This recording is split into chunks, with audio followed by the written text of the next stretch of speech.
نن زمونږ چې کوم سبق دی دویمه سپاره سورة البقره آیت نمبر 230 خوانوالی تر 231 آیات پورې. اعوذ بالله من الشیطان الرجیم بسم الله الرحمن الرحیم سبحانك لا علم لنا إلا ما علمتنا إنك أنت العليم الحكيم فإن طلقها پس کطلاق ورکو دغه خزتا فلا تحل له نو ندروا نو ند جائز دا خزا دلرا من بعد پس د دې دریم طلاق نه حتی تنکح زوجا غیره تر دې پورې چې یو ځای شي دا زنانه د خاون بل سره. فإن طلقها نو که هغه طلاق ورک دیتا فلا جناح علیهما نشته دی ګناه دې دواړو باندې یعنی په دې ښځه او دې ړومبني خاون باندې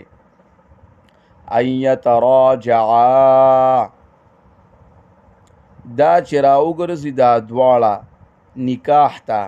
ان ظنا ان یقیما حدود الله که یقین دا چې دی به پابندي وکړي د احکامو د الله وتلک حدود الله یبینها او دا احکام د الله دی بیانې دی لرا لقوم یعلمون د پاره دا هغه قوم چې پوهیږي. وَإِذَا طَلَّقْتُمُ النِّسَاءَ او کله چې طلاق ورکوي تاسو ښځو ته فبلغن اجلهن نو ورسیږي دی نیټو خپلو ته فامسکوهن بمعروف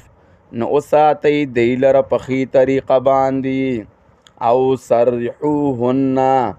یا پرېږدئ دی لره په ښې طریقه باندې ولا تمسکوهن او مساتئ دی لره ضرارا د پاره د ضرر لتعتدو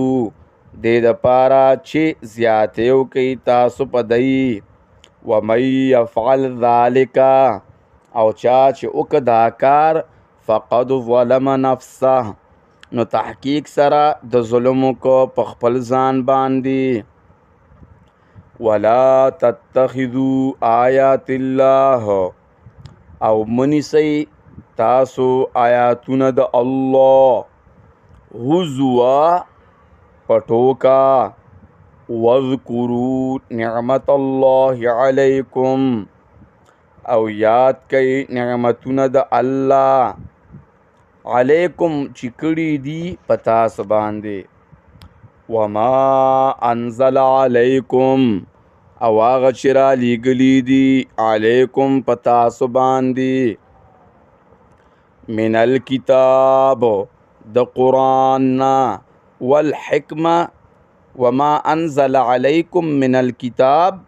او هغه چې رالیږلي دي په تاسو باندې د قرآن نه والحکمه او سنت نه یعظکم به نصیحت کوي تاسو ته په دې باندې. واتقوا الله او یریږئ د الله نه واعلموا او پوه شئ ان الله بكل شیء علیم چې یقینا الله په هر یو شي باندې پوهه دی.